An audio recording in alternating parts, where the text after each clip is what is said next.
You're not gonna ask me for my last words? You should be running. I'm never going to help you. Why me? I'm not asking you to help me. I'm not a coward. I'll do it. Not for you. For her.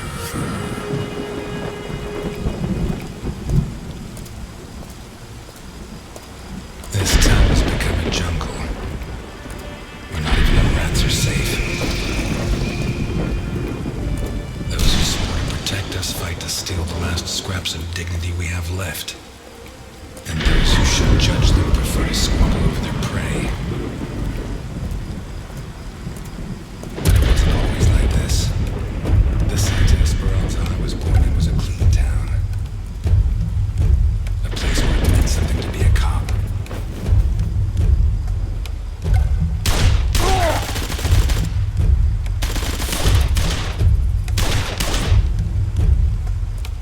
Until he arrived.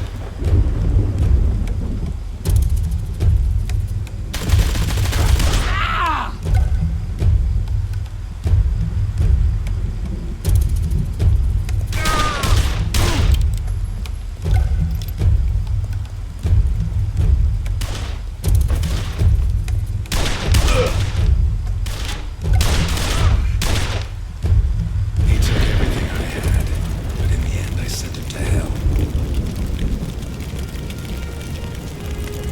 Rebuilt my life, got my feet back on the ground. But now he's back, and he's dragged me in.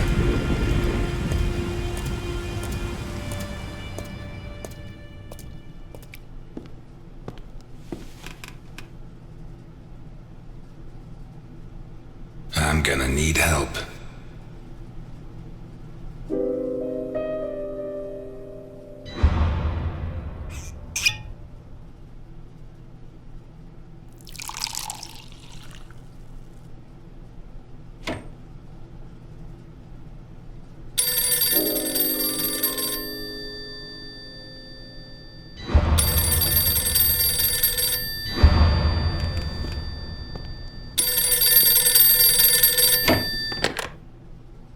Ness, Elliot, I found Carlo Boccarini. I knew you would, Alice. Write this down. 31 Wicker Avenue in Lakeview. Thanks. Nice work. Elliot, what do you want with him? He's got a hell of a file. I think he's mixed up in a kidnapping, but my client doesn't want the police involved. What are you getting yourself into? Who's your client? Alice, I don't have much time. I'll let you know how it goes.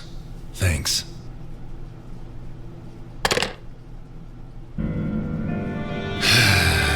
Tomorrow's going to be a long, long day.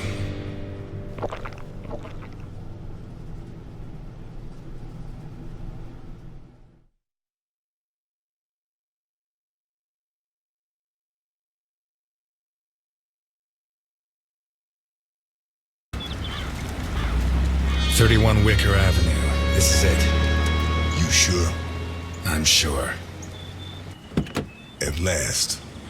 That stench of stale grease about you reminds me too much of my old job. You worked as a waiter?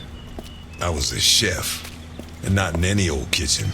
At the maximum security penitentiary on Gore Island. Can't think of a better way to do time. And how do you think I met Alphonse? Playing golf? Alphonse? On the subject of cooking, I know your blueberry pie had an extra something. I still don't know what. Alphonse? So what now? You got a plan? Take a look around, in case there's a rear exit. I'll take the main door. My pleasure.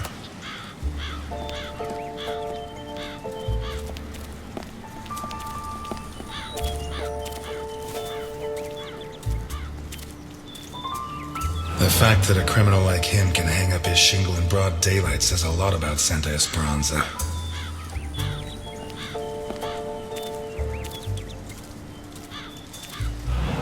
Someone took out sections of the fence. Odd.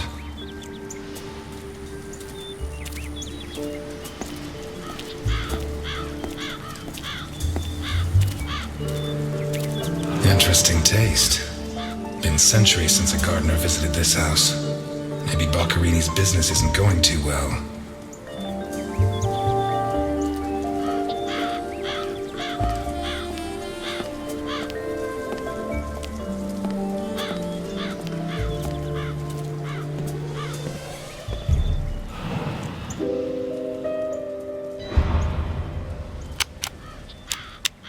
The bell doesn't work. I guess Boccarini doesn't get many visitors.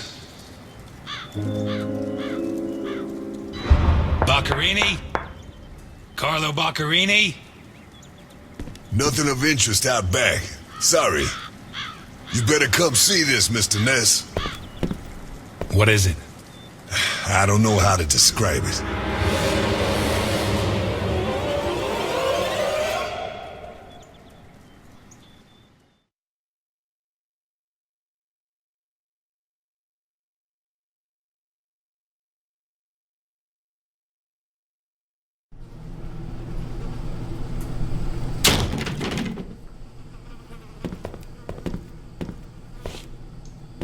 Is that our man? Boccarini. My God. We have to find out who did this and why. Let's go. You're the detective, Mr. Ness.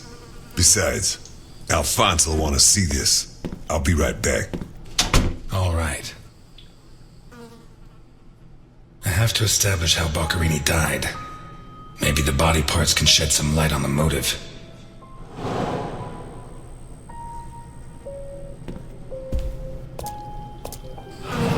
Holy Christ, what the hell are we up against? His eyes were pulled clean out of their sockets. Whoever did this, it wasn't their first time. And if they committed any other murders like this, it's likely that the police found some of the bodies. I must remember to ask Alice. His teeth were all pulled out before he was killed. The buildup of blood inside his mouth speaks for itself.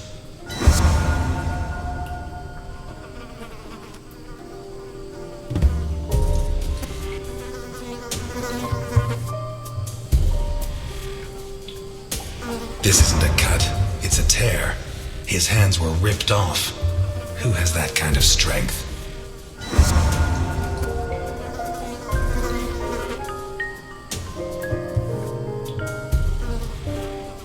Pity he won't last till Christmas, because he'd almost pass for a tree. There's no doubt the murderer took his time.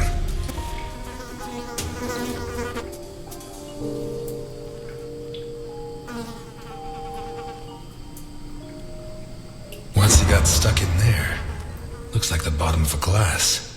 It's Boccarini, no doubt about that. Although the one I remember was more together.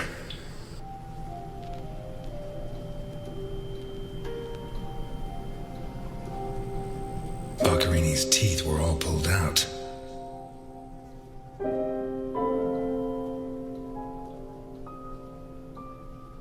What looks like the bottom of a broken glass buried in Boccarini's back.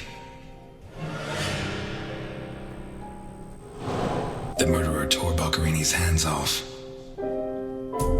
Hands ripped off, teeth torn out. I guess I'll have to rule out criminal intent or a personal angle. Boccarini's eyes still haven't shown up. What if I look for whatever was used to remove them?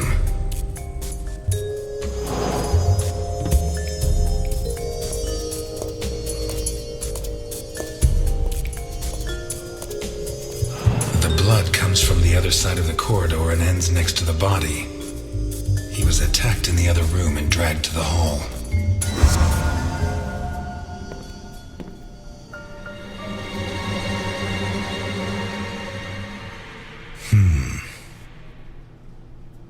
The evidence suggests that the events began in the lounge. How did Boccarini encounter his murderer?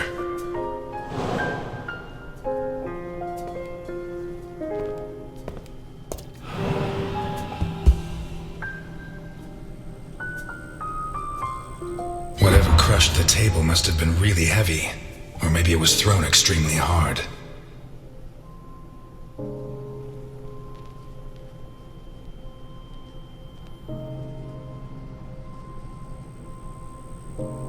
Circular dint. as if someone had tried to hammer in a gigantic bolt, around 4 inches in diameter.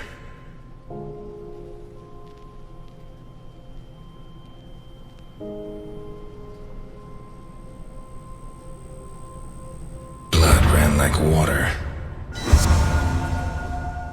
Fingernails scratched the wood.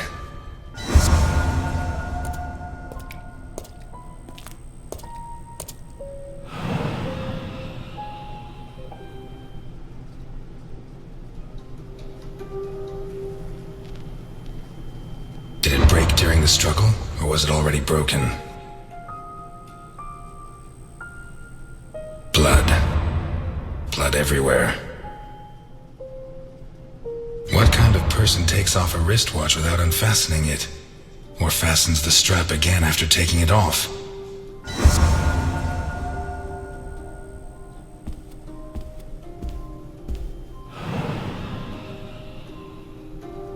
This was opened recently.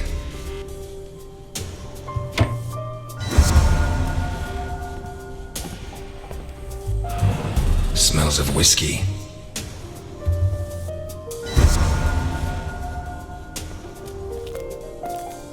Glass on the floor indicates the window was broken from outside.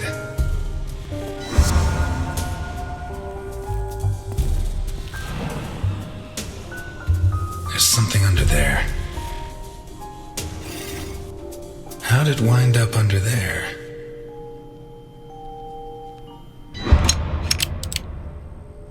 Not one round fired. It must have happened fast.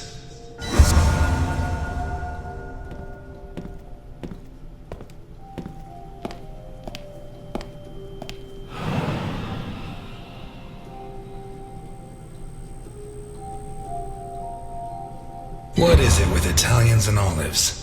They lap those things up like caviar.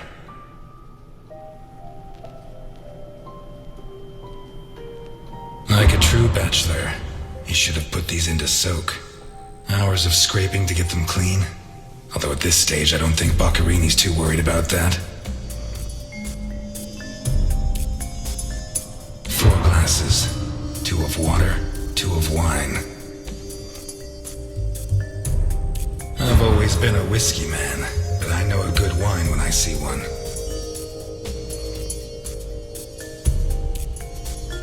Leftover lasagna, and it looks good.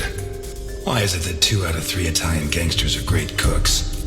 I'll never understand what the deal is with them in cooking. The plates and the glasses leave no room for doubt. Boccarini had company for dinner.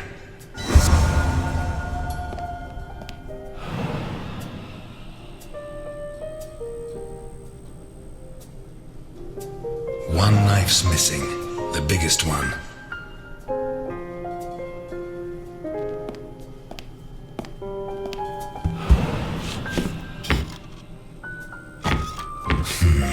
Shut from the inside.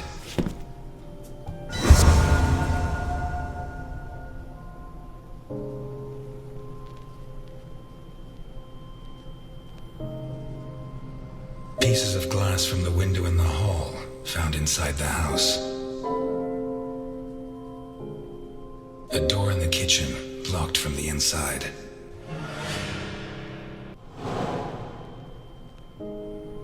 A broken whiskey glass, found in the dining room. Dirty plates, glasses, and silver. An open bottle of whiskey. The trail of blood from the dining room to the hall. What looks like the bottom of a broken glass buried in Boccarini's back. A pistol, fully loaded. I'd say Boccarini was drinking in the dining room when his assailant burst in through the window. Boccarini pulled his gun, but the murderer disarmed him before he could shoot. Where did the torture begin? A broken table, scratched and covered in blood. 2 pools of blood, one on either side of the dining room table. What looks like the bottom of a broken glass buried in Boccarini's back. A blood-stained wristwatch. Where the glass broke, a bloodstain showed that the murderer began to torture Boccarini on the dining table itself. That was where his hands were torn off. As a result, his wristwatch fell to the ground. How did the body reach its current position? The trail of blood from the dining room to the hall. A door in the kitchen, blocked from the inside. A broken whiskey glass found in the dining room. What looks like the bottom of a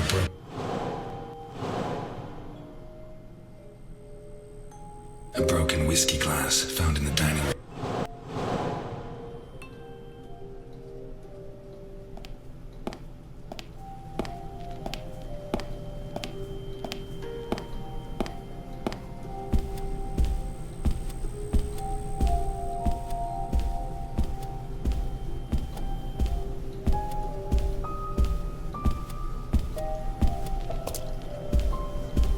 Takes a strong man to tear that out, or several.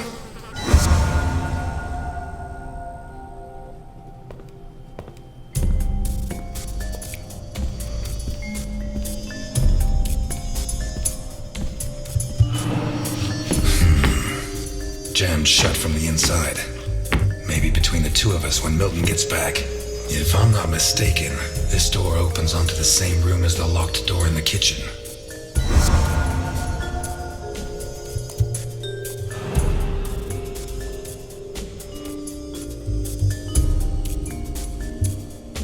Blood and some kind of sticky liquid.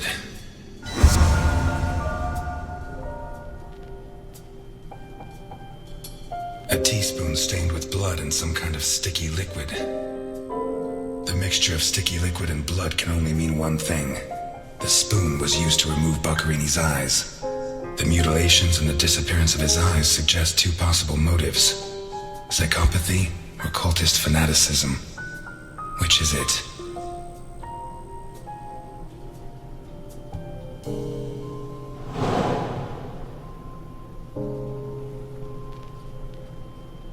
The lamp, torn off its brackets and blocking Boccarini, already minus hands, was dragged into the hall, where the murderer used the brackets of the lamp to complete his macabre diorama.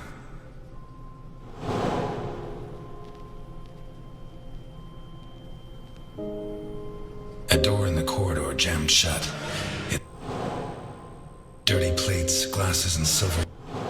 What looks like the bottom of a broken whiskey glass.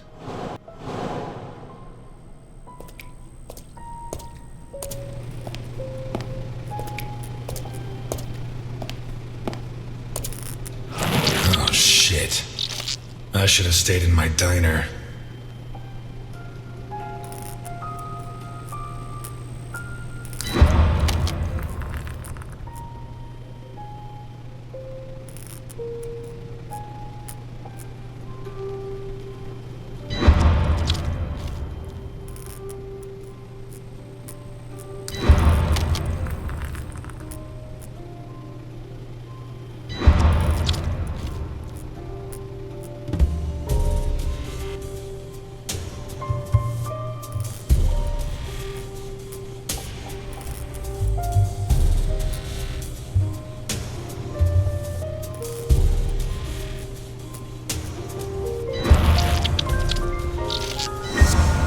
These teeth from the body?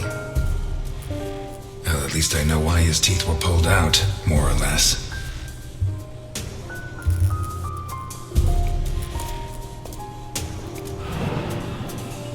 What is that?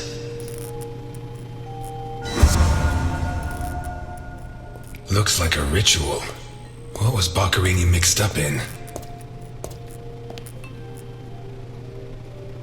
Some kind of symbol drawn in blood. A sick altar of human flesh. Although I don't know the origin of the symbol in the bathroom and the altar of flesh and teeth, I'd say the motive was some kind of occult religion. The big question is, who did it?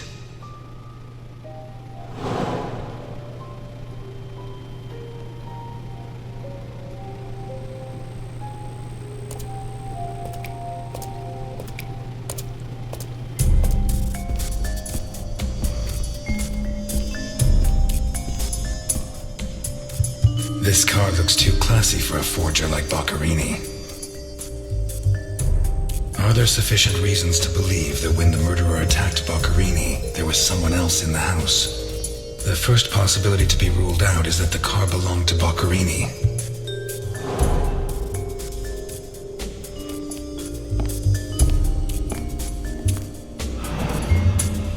Let's take a look in the glove compartment. Bingo! A man's cigarette case.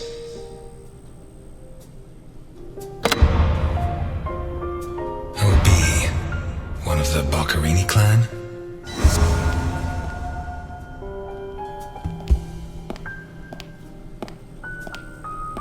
Vermont plates. Someone drove a long way.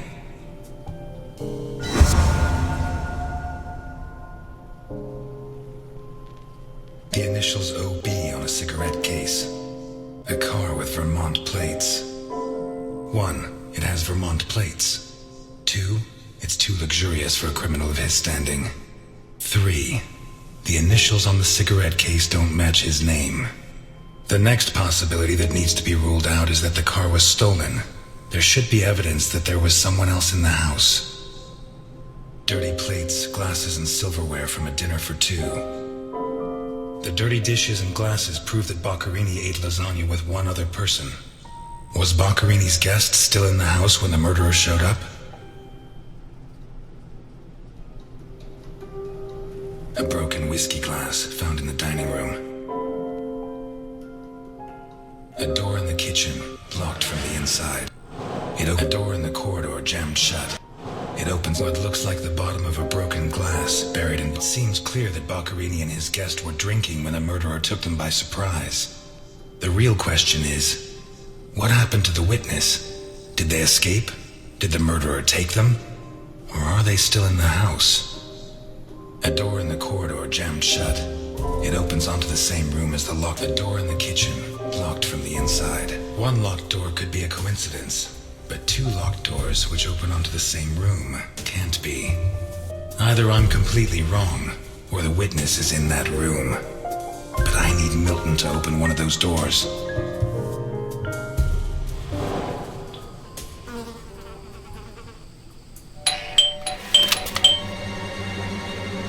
Mr. Ness, can you open the door for me?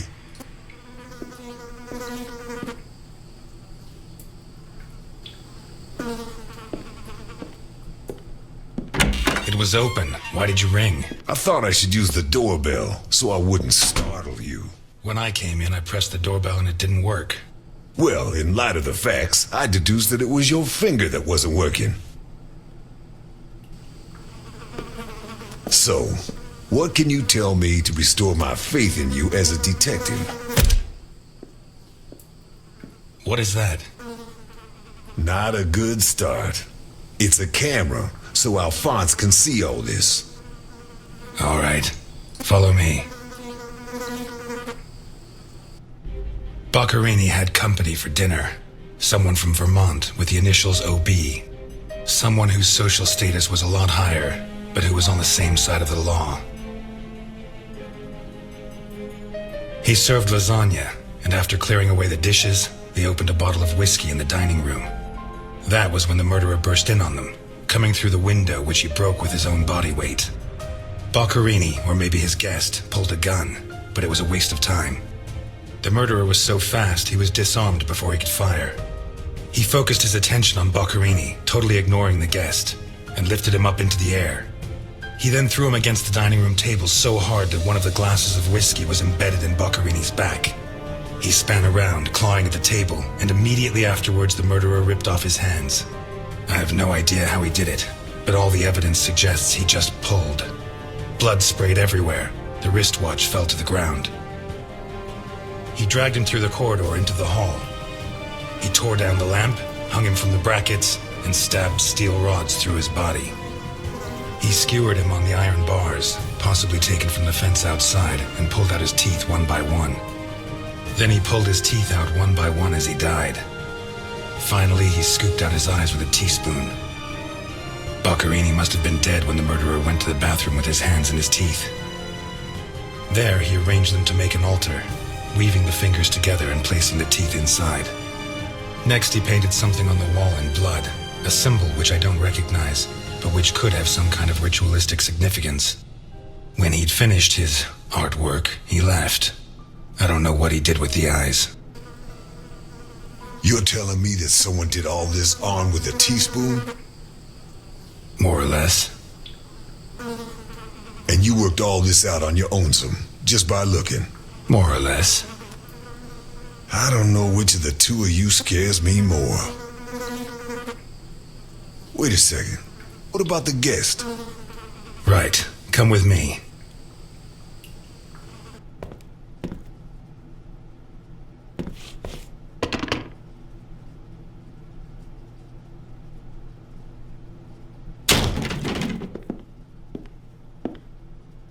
Nothing.